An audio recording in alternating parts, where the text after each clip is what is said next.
Akkuma nama dura hojii online garaagaraa isin garsiisaa turetti har'as immoo hojii amanamaa fi baay'ee salphaa ta'ee fi akkasumas aappiiwwan amma duraa hundarra caalaa kan isiniif hawwatu isiniif qabadhee dhufeera. Aappiin guyyaa har'aa lalu immoo aappii geemii salphaa taphachuudhaan doolaara 5 hanga 25 gidduutti kan nuuf kafaluu fi akkasumas cimaattanii yoo hojjettan isaa olillee kan hojjechuu dandeessan withdraw yookaan immoo maallaqa hojjennee akkamitti akka baafnuu fi akkasumas namoonni viidiyoo kana daawwachaa jirtan kooyinii bilisaan kuma takka akkamiin akka argattan isin agarsiisa.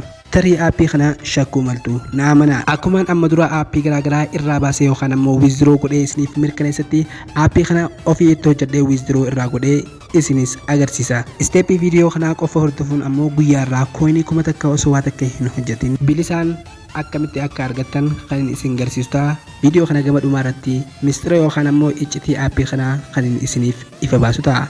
Video kana ammoo sirriitti hordofaa. Okay guys, aappiin guyyaa irraa ammoo isiniif qabadhee dhufe baay'ee amanamaadha. Geemii salphaa taphachuudhaan qofa kan guyyaatti isiniif kafalu doolaara 5 hanga 25 fi akkasumas namoonni cimaattanii hojjettan isaa olillee hojjechuu dandeessu. Jalqabuma irratti maal akka goonuu fi akkasumas akkamitti maallaqa keessaa akka baafnu akkamitti akka hojjennu kan isin agarsiisu ta'a. Video kana qalbiin akka hordoftan isin affeerra. Jalqaba irratti maal goona namoonni bilbila Android fayyadamtan karaa Play Store keessan ni seentu yookaan ammoo iPhone yoo fayyadamte karaa Apple Store keessan aappii namni agarsiisu kan ni an bilbili kiyya Android waan ta'eef karaa Play Store kanaan ni seena. Play Store kiyya haala kanaan yeroon seenu haala kanaan naaf bana.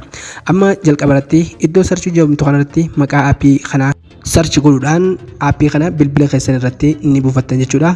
Fakkeenyaaf an isa jalqabaa irratti kunoo Coinplex jedhee aappii kana search niin godha. Haala kanaan Coinplex jedhee maqaa aappii kanaa yeroo search godhu aappichi haala kanaan naafida.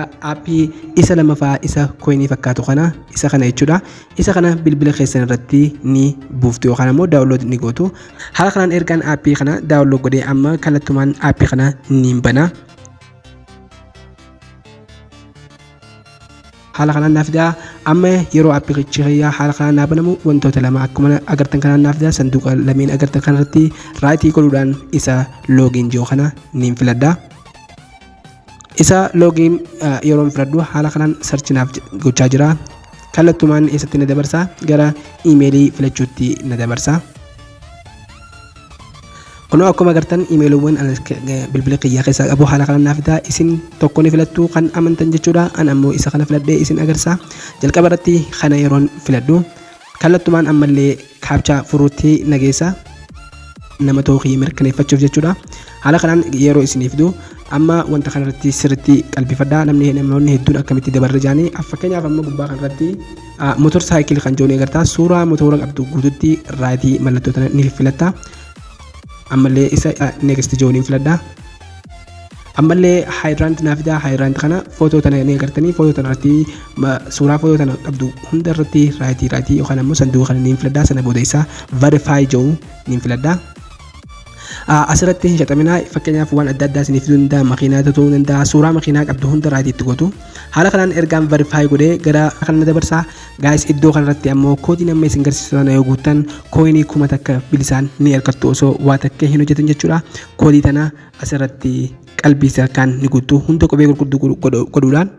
Kunoo akkuma agartan koodii tana sirriitti asitti ni guuttu qubee hunda gurguchaa gochuu hin dagatina. Sana booda isa proceed jedhu ni filattu. Sana booda isa proceed yeroo filadhu kooyiniin tiyya 0 turte boom guys koodii tana eegaan itti galchee kooyinii kuma takka bilisaan osoo waa takka hin hojjetin argadheera jechuudha. Haala kanaan amma waa hunda fixadheera okkeeniin godhaa. Sana booda akkamitti akka hojjennuu fi isin agarsiisa akkasumas maallaqa keenya kan hojjenne akkamitti akka keessaa baafnu waliin ilaalu ta'a. Jalqaba irratti akkuma agartan geemota hedduu as keessaa qaba. Nama hojii taphachuun akkasumas maatis yookaan ammoo kaalkuleeta adda addaa isiniif fida. Akkuma agartan jalqaba irratti isa play time kan jiru asirratti viidiyoo geemii taphachuudhaan jechuudha. Sana booda ammoo isa maatis solve kan jiru furuudhaan akkasumas waan adda addaa gootanii waan isin dandeessan as keessaa filattanii kan fedhan taphachuu dandeessu.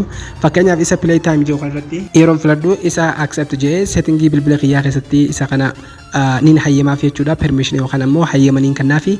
Sana booda aappii garaagaraa buufadhee geemii kanaa kun akkuma agartan isa allow jiru kana niin filadhaa. Sana booda geemiin kiyya salphumaan asirratti aappii garaagaraa buufadhee taphachuun ni danda'a. Baay'ee salphaadha. Inni itti aanu ammoo fakkeenyaaf maatis yookaan ammoo kaalkuleetii herregaa furuudhaani baay'ee salphaan isa sani jira namoota hojii isin fidaa fakkeenyaaf namoota pilaas ida'uu herrega hirrisuu fi kana gootan hatattamaan namoota isin wajjii inni walitti isin fidee injifattan coinii hedduu argachuu dandeessu akkasumas wordii garaagaraa furuu dandeessu haala kanaan godhuu dandeessu inni itti aanu immoo withdrawidha withdrawin ammoo baay'ee salphaadha mallaqa hojjettan keessaa baasuudhaaf ammoo isa redeem joo kana